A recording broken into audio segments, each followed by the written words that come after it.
Great. Hello, welcome everyone. Give a couple of minutes for people to join and then we will get started. Thanks for being here today.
All right, well, let's go ahead and jump in. Good afternoon, and welcome to AI Virginia's Resiliency Week, presented by AI Virginia's Outreach Advisory Council. My name is Delaney Ogden. I'm the Director of Education for AI Virginia, and I'll be the host helping present the webinar today.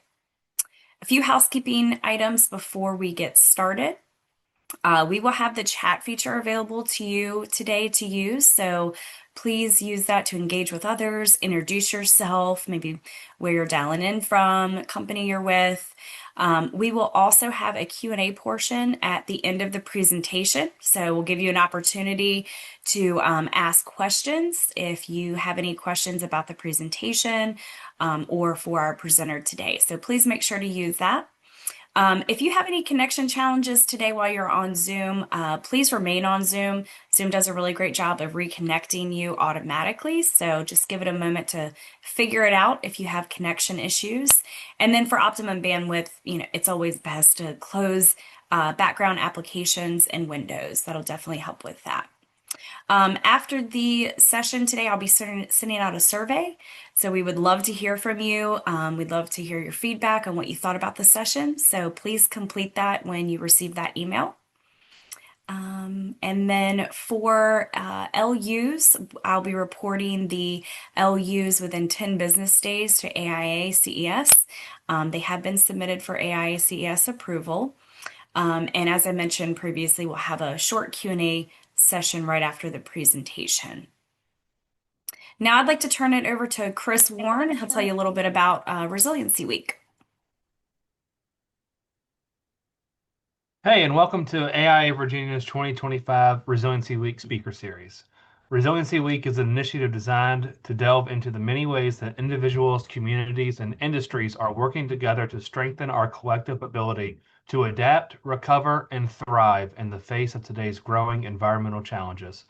Throughout this impactful week, we will spotlight 4 dynamic speakers who will share their unique perspectives, innovative strategies, and real-world solutions for building a more resilient, sustainable future. From architecture and urban planning to public policy and even farming, these thought leaders will offer valuable insights into how resilience can be thoughtfully woven into the fabric of our daily lives and long-term planning. So we invite you to be part of the conversation, expand your thinking, and leave equipped with ideas and tools to help create a stronger, more resilient world, starting right here in your own community. And with that, I'll kick it off to Claude to introduce our speaker.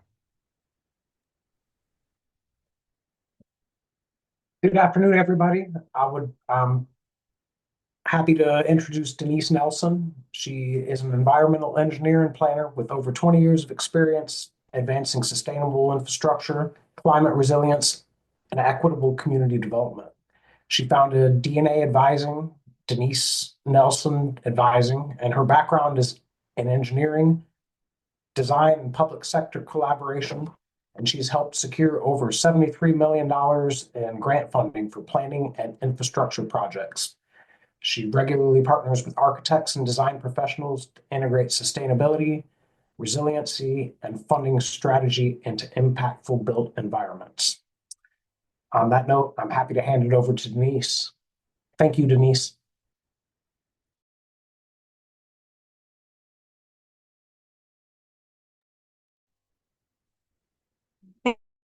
I just had to send a request to share my slides. So let's see if I can make that happen. Looks like it's happening. Can you see my slides? Yes. Wonderful. Great. Thank you. Well, welcome everybody. I'm so happy to be here to talk to you about the Envision framework for sustainable infrastructure.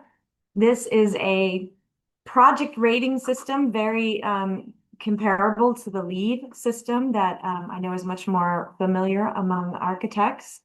I talked to Chris about this the other day, and he generously offered to invite me to share this information with the group. And I'll do a brief overview, give some examples, talk about some people that are using the tool, and then I'd love to hear your questions at the end. My slides will go. Okay. There was the intro that I am a civil environmental engineer. I went to Virginia Tech and then the University of Cincinnati, and I've had over 23 years work experience, various companies. I'm just listing them here to show my engineering background. I did work for the Institute for Sustainable Infrastructure for a while, and they are the administrators of Envision. And then I've worked with some planning firms. So I've gotten to see how infrastructure is planned, designed, built, and regulated. So there are so many people involved. I did just start my own company last year. I'm a sole proprietor focused on sustainable development, disaster, climate risk resilience, and other things. I don't do detailed design anymore. I consider myself more of a person working in the infrastructure operations phase. And so that's where planning, grant writing, workforce development, training, and community planning for the changing environment comes into play.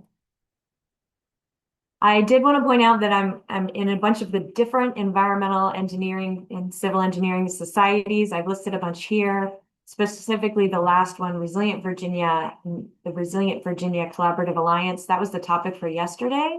So I hope you joined in. I am the water infrastructure chair for their working group.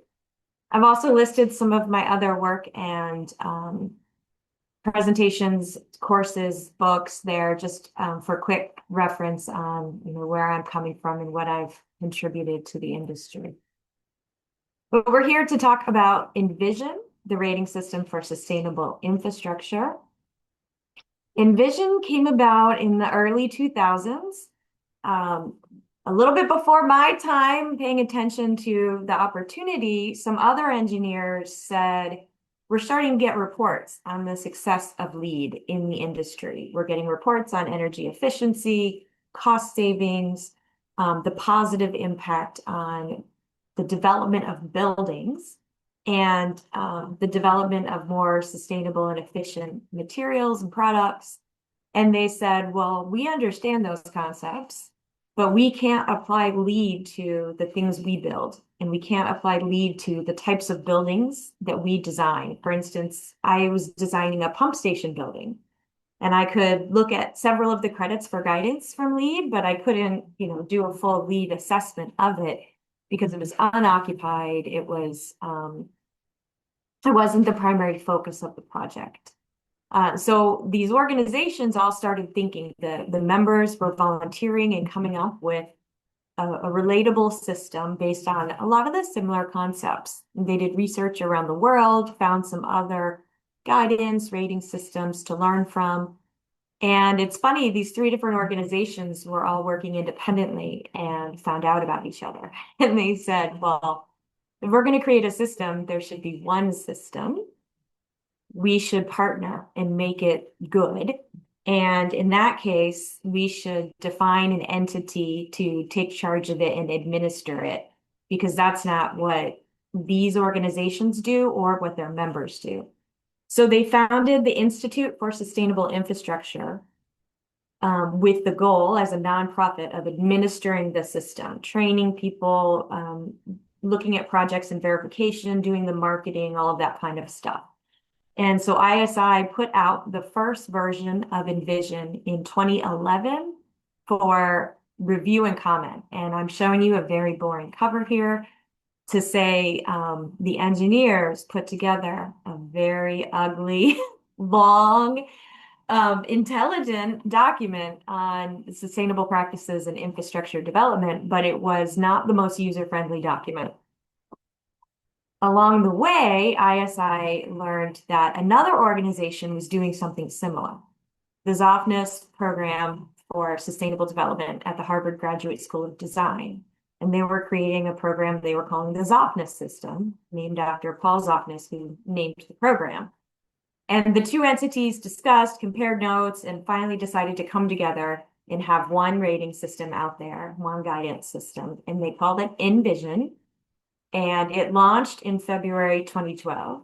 And you can already see from the cover of version 2 that it's more approachable. The whole manual was much more streamlined and direct, and the summaries were more pointed towards the specifics of guidance and metrics for rating without too much background material. It was just much more easily adaptable for people to learn and start using. Once the manual came out, they gave people time to study, and then they could start their credential. So much like a lead AP, they created ENVSP, Envision Sustainability Professional, and that launched in April. I was one of the first people to get the credential in April and have been maintaining it since. Project verification launched in September. So they knew, ISI needed time to get their systems in place, and they knew project teams needed time to learn Envision, get their credential, and use it on their projects. Some of the initial projects that went through Envision had already been designed and maybe had already been constructed, but people were interested in using Envision and learning how to use it on a project that they already knew had a sustainable or resilient design. And so the first project came through in 2013, and I was at Greeley and Hansen at the time and was hired as the third-party verifier, so the expert to come in and review the project, because ISI has staff that manage the process. They don't have staff that are experts that review the projects. They hire that out. So my colleague and I reviewed this project designed by HDR. I'll have a picture of it in a minute, and they received the first award. And it has just taken off from there. After the first few years in use, ISI got a lot of feedback. They took a lot of notes, and they updated the manual in 2018. Here's the new version, what it looks like. The manual is easy to read, 200 or so pages. That includes, it's the written framework. So you can get the manual for free. You can study the guidance. You can even find a one-page score sheet in here to do a rough calculation. You don't have to go online. It's very user-friendly. The manual also includes a little bit of background information and then a glossary at the end with definitions. But basically, it's the credits, the sustainability concepts, much like how LEED has credits.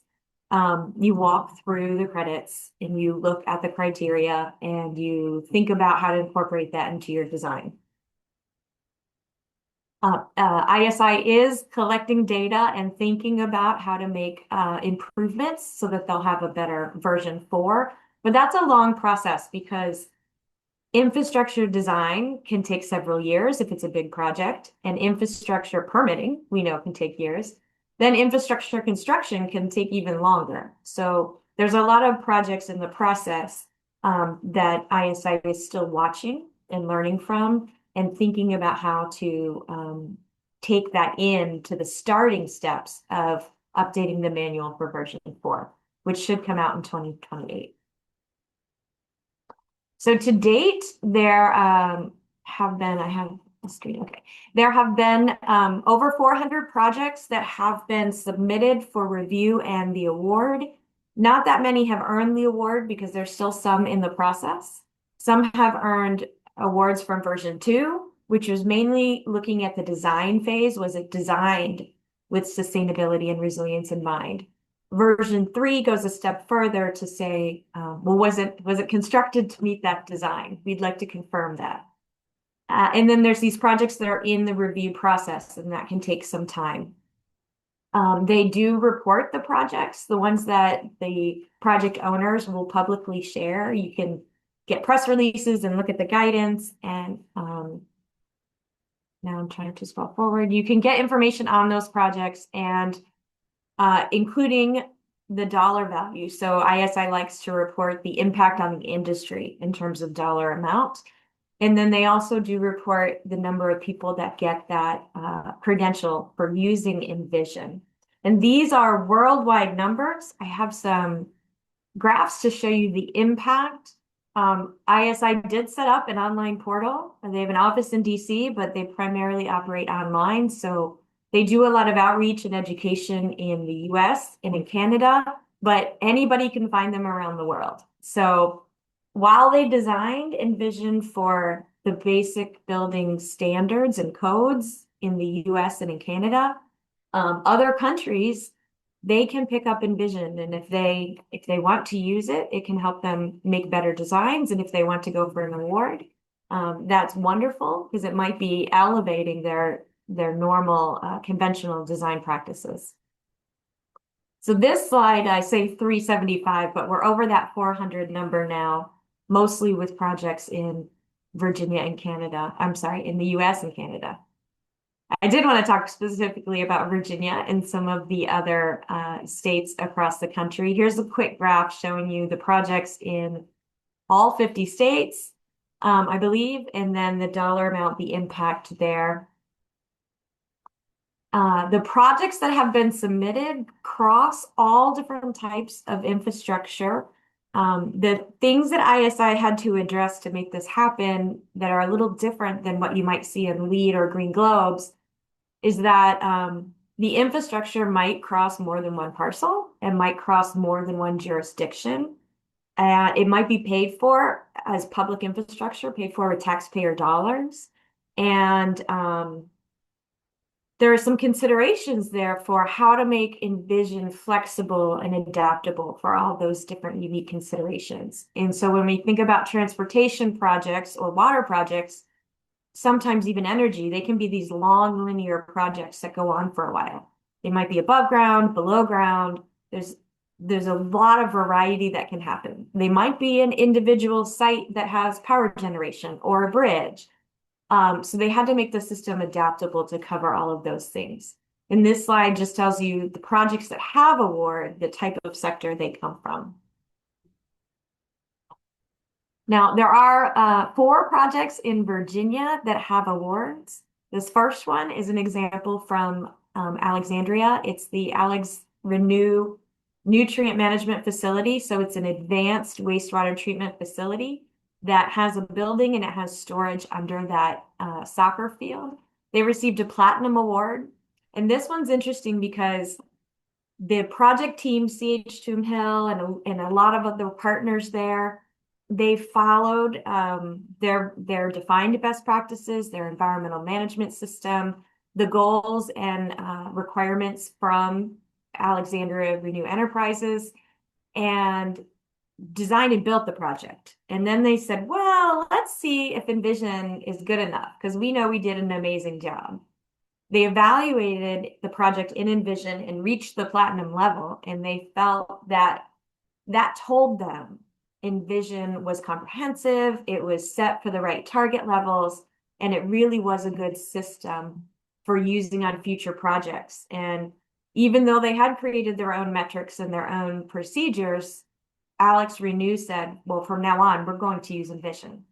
So we'll have one standard language that we can use for all of our projects, which is an amazing adoption of Envision. There's a park by Clark Nexon and Partners in Virginia Beach. So this is a wildly different kind of project. There's not a lot of concrete and steel. It's just all that above ground natural landscaping built environment type work. Little bit of hard infrastructure you can see there with the parking lot and with the building. But this was designed to integrate with the environment and be an asset to the community, and they received a silver award. Fairfax County has 2 projects, disinfection improvements. So here we are, water treatment plant. This was an improvement project, an upgrade project, and they received a gold award for their efforts there. And then the Huntington Levee, again, this is a verified project. So it's that first level coming in, but they clearly adopted some good practices, and they are using Envision to help document that and to help encourage them to think about how to do more.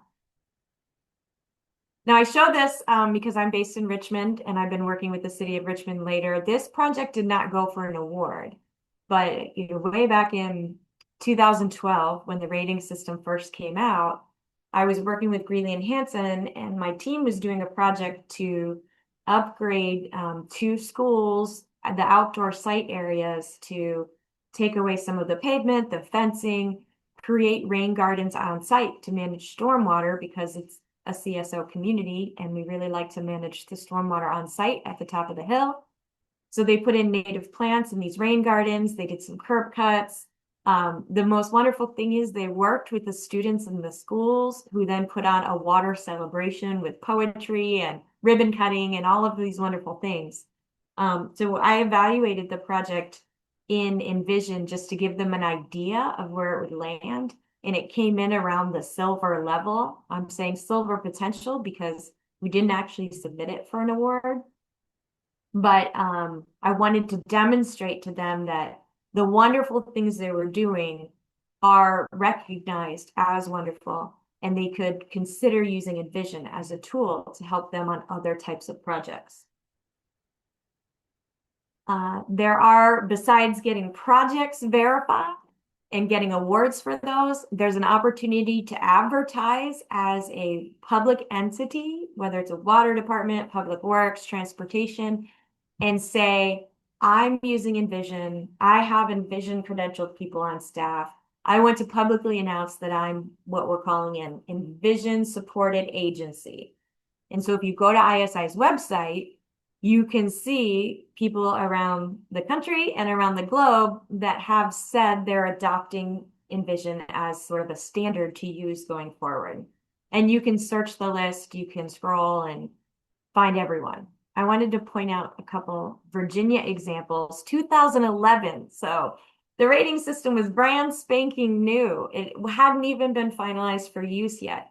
And the Reston Association, which has the Reston development in Northern Virginia, said, for infrastructure, development and redevelopment, we are going to look at the Envision rating system. They just wrote that into their requirements.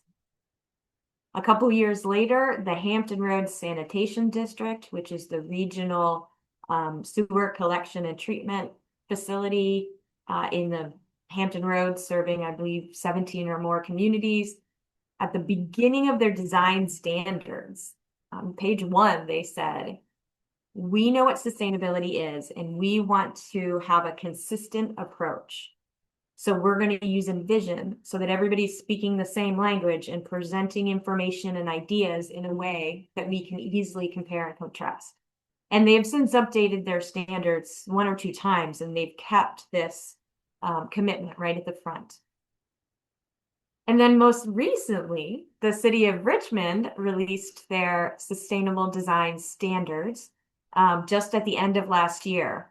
And in the standards, they say, we're going to define vertical construction as buildings, and all buildings need to meet LEED Silver. And so this is for city projects and projects on city land. It's not, they can't require this among all the developers for all private properties, but they would love to eventually create incentives for that. So vertical projects need LEED Silver certification, and horizontal projects will be reviewed in the Envision rating system and get some sort of Envision certification. So that's very exciting here in the Richmond area. To help support that, the staff in various departments, even procurement and budget, not just the infrastructure departments, have been learning LEED and learning Envision. I've helped with sustainable design consulting, my local partner here that's been advising the city to train people on these systems and help them integrate them into their projects and programs. Another category of information you can find at ISI's website is who is using Envision, on the private side, the designers, the builders, the architects, the planners. There are hundreds and hundreds of companies that are supporters of ISI, but are also announcing that they have credentialed people on staff that use Envision and that know how to use it. Hundreds and hundreds. I've just snapped a photo of the beginning of the alphabet, but you can find all the information on ISI's website. And then the last major category I wanted to touch on is that credential that people can earn. The requirements are a little different than the LEED requirements. For Envision, you're required to do an 8-hour training. It can be in person or online. Online is designed for one person and a computer to be interactive and to learn and to prove you're paying attention and you're picking up skills. The in-person is designed for a group to learn together and do some group activities, which is really great if, for say, it's City of Richmond staff that I trained on Tuesday. They got to work as a group together, which is exactly what they're going to be doing in the future. So it was good practice exercise for them. And I am a trainer. I'm one of 4 trainers in Virginia. After somebody completes the training, they can do an exam, and that's online from any computer with power and internet. It doesn't have to be a training center. After a year of having the credential, you do have to do annual credential maintenance, which right now is getting 7 hours of relevant training. There's lots of training available from ISI, live and archived trainings and webinars, but you can also self-report, if you go to a Resiliency Week and attend a couple of sessions, you can record those lessons to count for your training. All right. There are over 10,000 people with the credential. I'm showing again a map of the world with all of the countries. Because this is online, people around the world have just found it and they've done the training online, they've done the exam online, and now they have it. It's been quite a surprise to ISI. They were really expecting it to pick up in North America. United States clearly has the highest number of ENVSPs, over 7,000. If we zoom in, we can see there are ENVSPs in all 50 states, in all of Canada's provinces, and Virginia is the 5th highest state for the number. And that number is going up this week because we've had at least another 10 people from the city of Richmond and a couple of people from Henrico County pass the exam. All right. Now, that was all the big picture hype to get you excited. I'm going to take the next 10, 15 minutes or so just to talk to you about the nuts and bolts of Envision and how it works. The ISI likes to talk about the Envision framework with these different components. So you have the guidance manual, and that's wonderful. They created a pre-assessment checklist, which is for somebody who wants to do an initial check. They're not even quite ready to open the manual and learn about the details. They just want a yes/no checklist to see if they should try Envision. There's an online score sheet, which is very helpful to help you track the decision-making throughout a project development. And in terms of the Envision credits and scoring, you can work on it collaboratively and update it whenever you want, print out reports. And then if you have a project that scores really well, you can decide to submit it for verification and award. And the last part is that credential that I talked about. So I know this is a big, busy slide, but just for conversation purposes, I wanted to show you there are 64 credits in Envision, and they're organized into these 5 categories to break them down for ease of discussion. And we'll go through each category briefly. We don't have time to go through all of the credits, but I wanted you to see that there are the 5 categories with roughly the same number of credits, and each credit gets a certain point value assigned to it. And I don't think I have the graph in this presentation, but I can tell you that the points associated with each category are relatively balanced across the 5 categories. All right, so the first category is quality of life. And this is, I think, unique to Envision compared to some of the other rating systems, because this is the bigger picture view, and it usually includes considerations that are done during the planning phase or the pre-conceptual design phase. And so the credits are organized into 3 subcategories. So first is the well-being. Are we really focused on the people and the community and the economy? Does the infrastructure add value and support the things that people want to be doing in their community? And then mobility.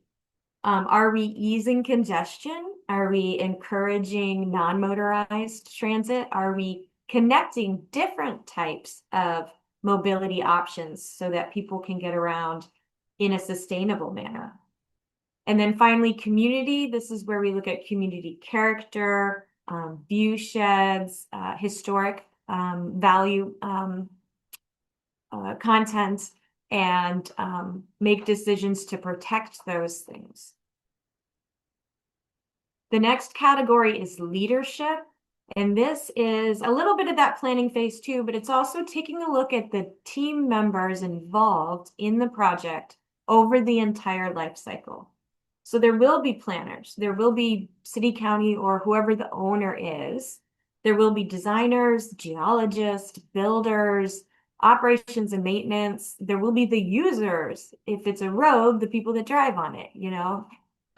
So here we look at the commitment to sustainability and what it takes to build something sustainable. So are we doing training, workforce development?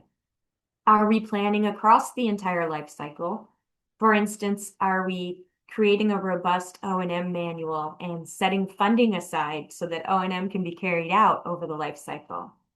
And then what are the impacts to the economy? Are we making the community more desirable? Are we integrating infrastructure, which unfortunately my photo from Richmond is not the best integrated infrastructure? The next category is resource allocation, and this covers topics that are much more similar to topics you might see in LEED or Green Globes or some of the other rating systems. So this looks at the materials that you're using to build a project and operate and maintain it, but also to any materials you're taking away, you might call them a waste, but could they be reused or recycled, repurposed, and somehow diverted from the landfill? And then specifically, there are several credits that look at energy and water, which would be related to efficiency, renewable energy generation, water supply protection, long-term planning, and then monitoring and maintenance to confirm that things are operating the way they were designed to operate. The fourth category is natural world. These things should all sound pretty familiar to LEED as well. The first category is siting. Are you avoiding ecological important sites? Are you avoiding prime farmland? You know, are you conserving green fields and instead opting to redevelop or maybe even restore a brownfield? And then we talk about conservation of the natural world. So we want to protect not just the habitats and the items like a wetland or a floodplain. We want to protect how they function or maybe enhance how they function. And then finally, ecology, again, looking specifically at those species and habitats, supporting native plants, eliminating toxic pesticides and fertilizers, things like that. And then finally, the last credits are wrapped up in the category called climate and risk. The first subcategory is about emissions, so greenhouse gas emissions, but also any other types of air pollutants. And then the resilience credits are really interesting. First, they look at, you know, is this a bad place to build? Is it karst topography? Is it on a hillside that might slide away? And then it goes through the steps of a vulnerability assessment, whether it's a natural hazard or a human threat, any type of hazard or threat. What are they? How do they impact the assets? what's the vulnerability, what's the risk, and what can we do to minimize that risk? So we go through the mitigation hierarchy. And then in here is also that credit for infrastructure integration. We want to think of systems, not just one type of infrastructure, like for instance, under the road, we'll have telecom, we'll have water, we'll have sewer, we'll have all of these different things under the road. And so we really should think of the infrastructure as all infrastructure, if we can, to make better decisions. Now, there are 3 opportunities that ISI likes to point out that are unique to Envision. One of them is the credit scoring. So every credit may have up to 5 levels of achievement where the point values are different. In some credits, it doesn't quite make sense, but for the most part, you can decide, am I going to address this credit? Yes or no. And you can decide not to and take 0 points, and that's fine. But then you decide, okay, well, if I'm going to address this credit, how much can I do? And the guidance manual defines what it means to go through improved, enhanced, superior, conserving, and restorative.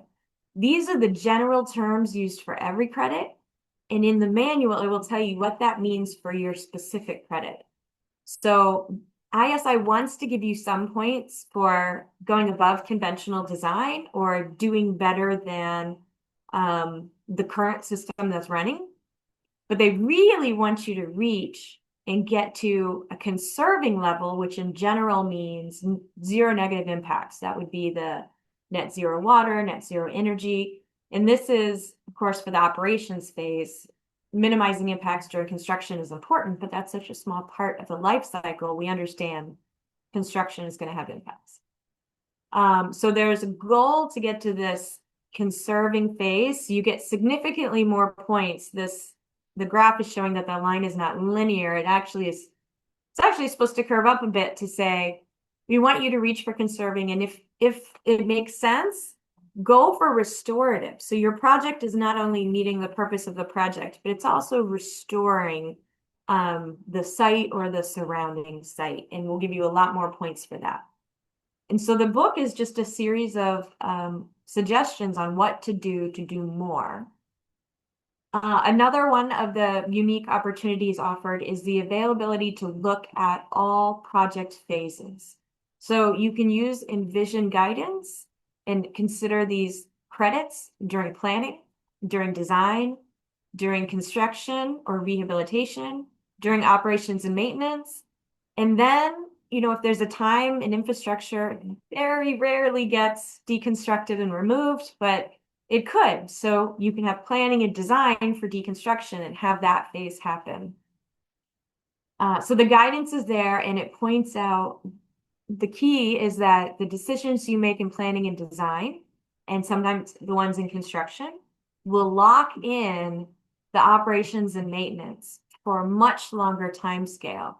And so it's so much better to be creative and think innovatively early in the process, because infrastructure is long-lived and you're locking in the community for that type of operations and maintenance. And the last opportunity that they really like to point out is the scale of engagement.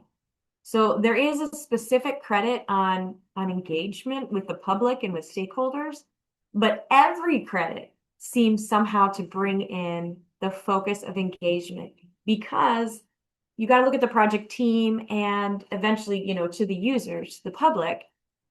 Is the owner on board?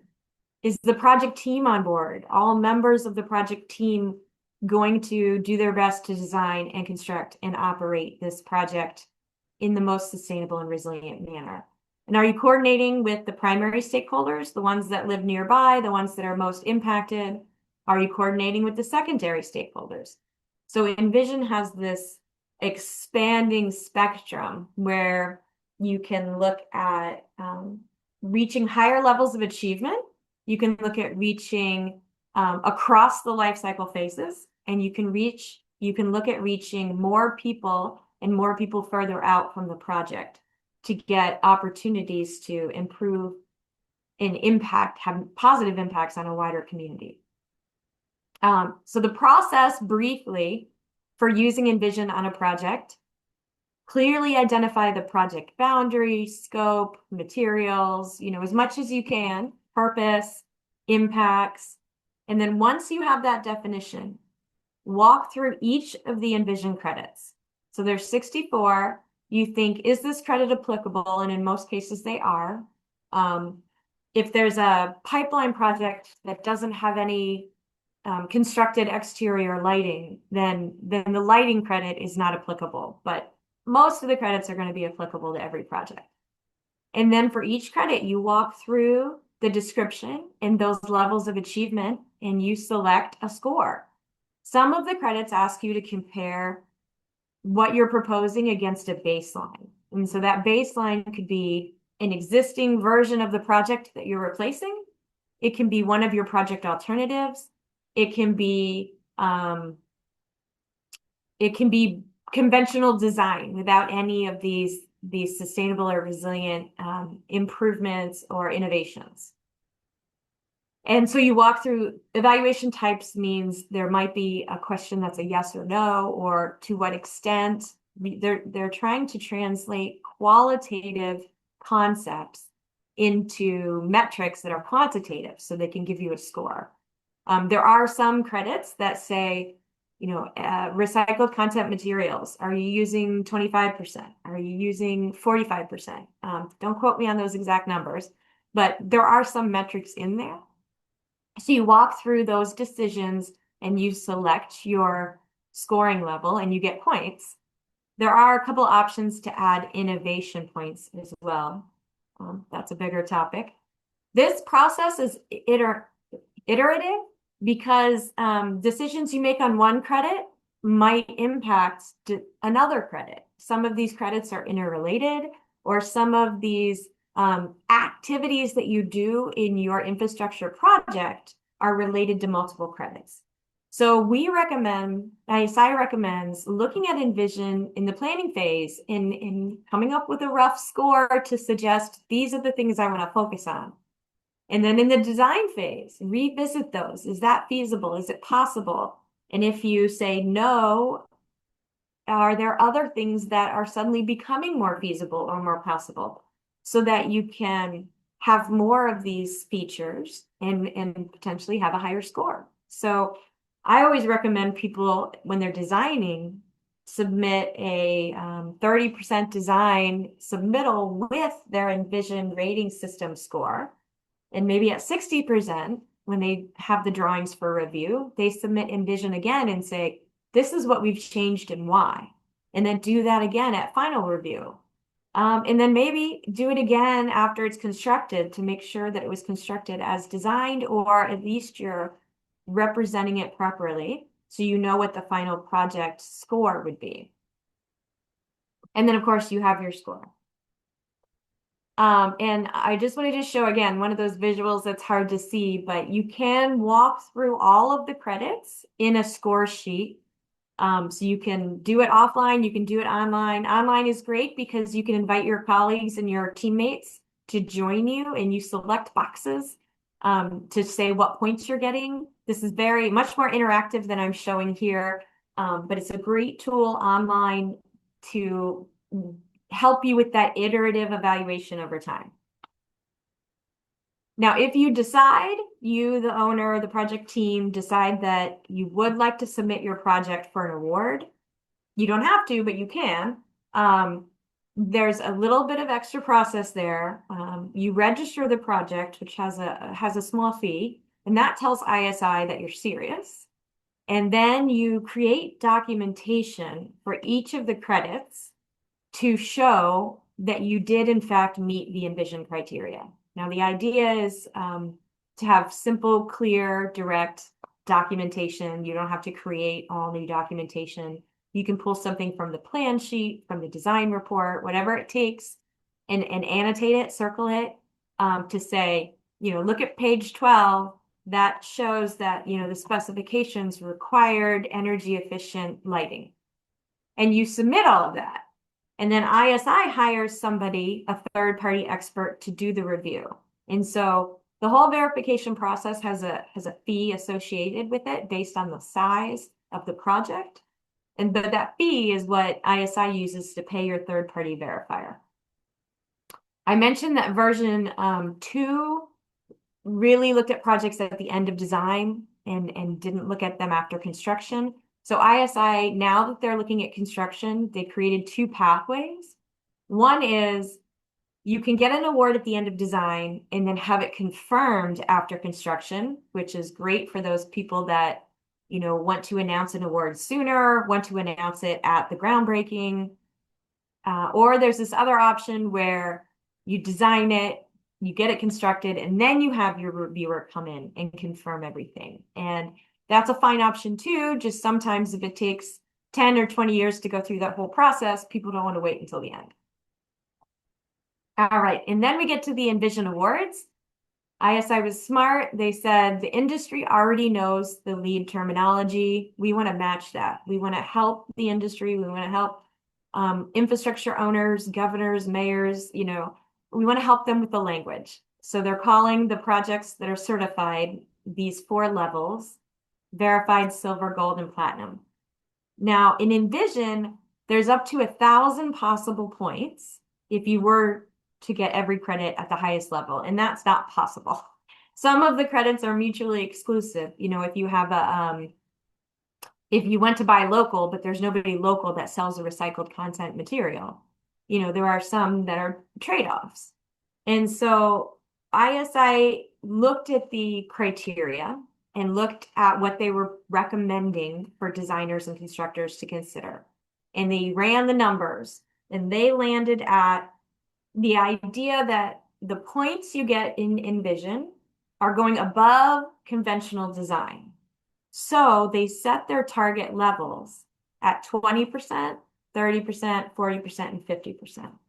And, they ran this by the industry, they vetted it, and they felt very comfortable with those numbers. And it turns out, based on the projects that have been coming in and getting awards, those are very reasonable levels, based on the fact that, Envision is flexible and adaptable for all types of infrastructure. And again, there's no way to get all the credits, but they wanted to have all of the different ways to improve your design available to you, so you can choose the ones that are feasible, and that's still a wonderful thing.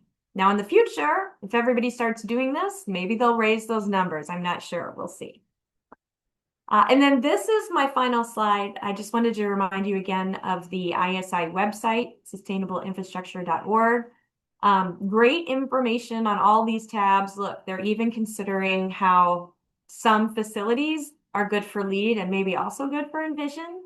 And then if you go to the login button, you create a free login account with your email address. You can get to the back end, which is where you get to that really cool interactive score sheet, and you can just kind of tinker around with Envision. Thank you. Thank you, Denise. I appreciate that. That was very informative. I'm looking forward to working with you in the future. Great. So I've got a few questions here. What advice do you have for helping architects and folks, professionals in our space, for engaging other municipalities and kind of spreading this ideology? Wonderful. Yes, thank you. Isn't that the million-dollar question? So I can tell you, I did have a few years where I worked at ISI and I helped them with this. We called it education and outreach. It was a little bit marketing. And what we heard at first is the engineering companies saw that something like this was necessary and were really excited about using it. And they would always say, well, the cities and the counties aren't asking for it.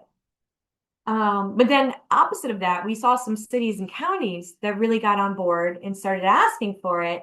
And they found that in their localities, there weren't enough educated consultants. So the problem, I guess, is local, is spatial. But what I would say is, wow,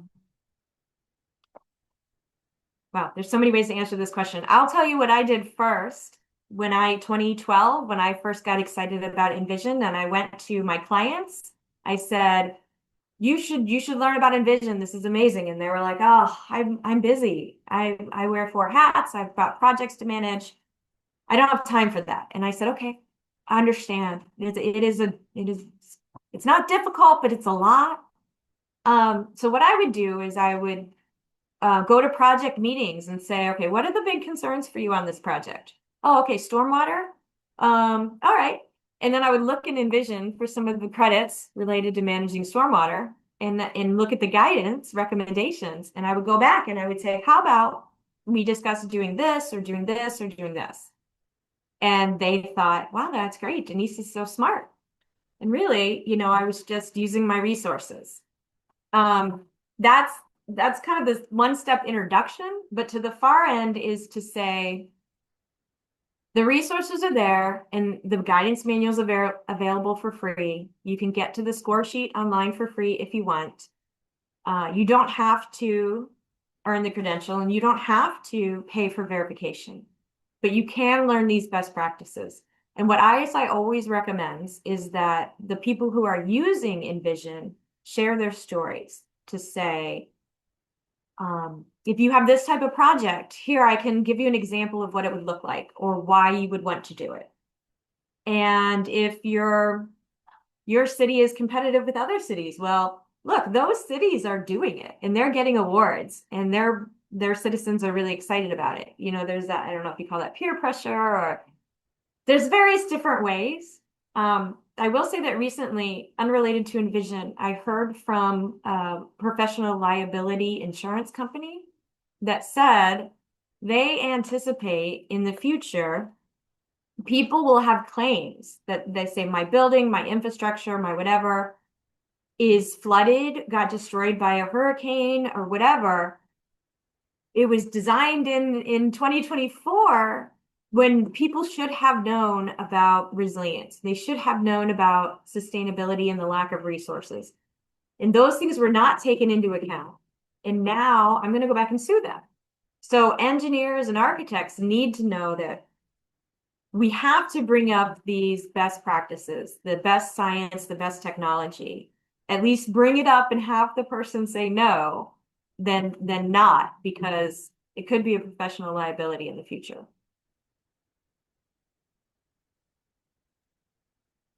That's a great answer, Denise. Thank you. And you brought up another topic I was curious on myself. I will avoid a few of these questions for a moment. What kind of engagement and interest have you seen from the insurance industry? Understanding kind of the economics of the way this situation works. I would hope that I'm curious what you've seen from that end of the spectrum. I bet we've seen a lot of the same things. Insurance agencies, whether it, public, private, we're talking about floodplain insurance, they're saying there are areas where they will not insure anymore, because they're at certain risks and it's been documented over time, or the science has backed it up and shown projections.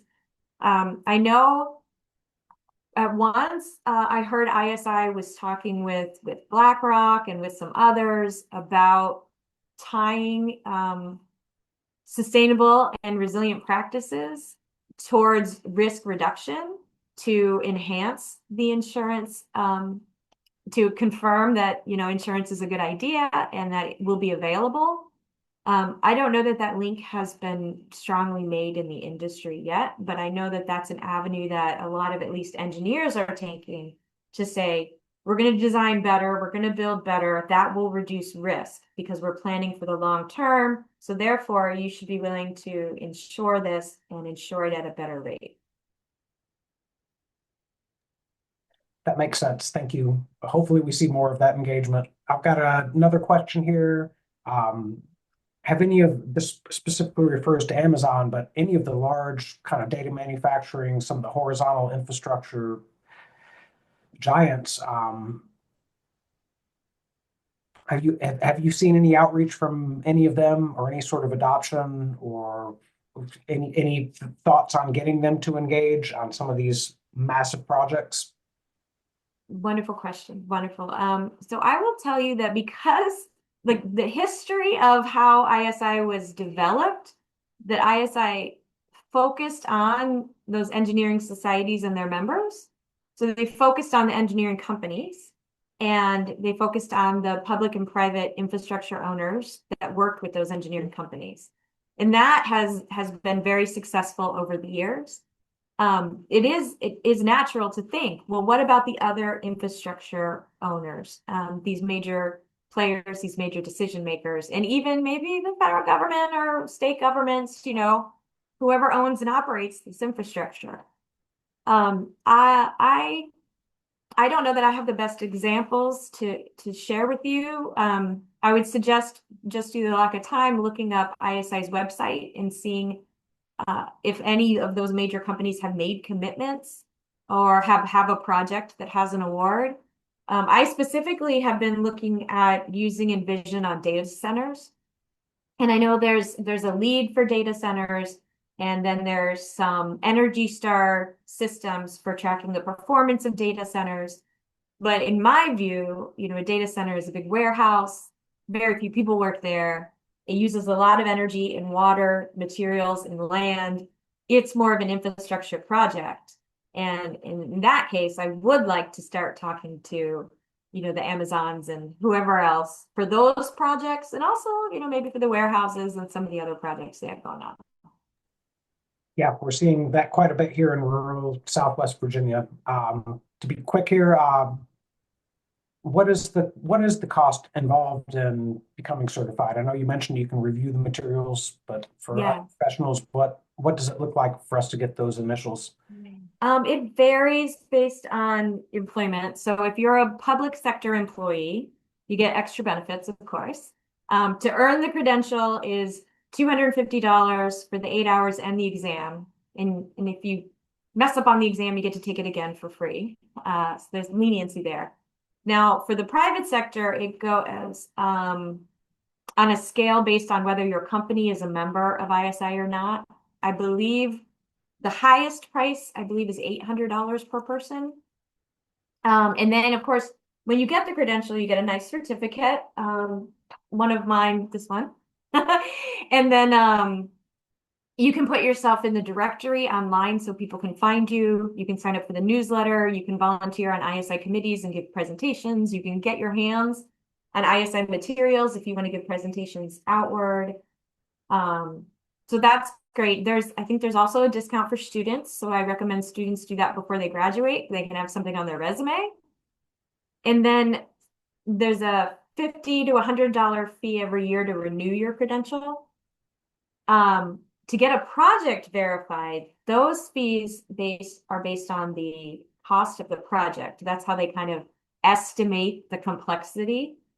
And I roughly, I'll say that projects from $5 to $20 million design and construction start at about $20,000 for the review process. And then it goes up from there. If you work with ISI, if you have large projects or multiple projects, multiple phase projects, you might be able to talk to them about some discounts. But yeah, those are the basic fees.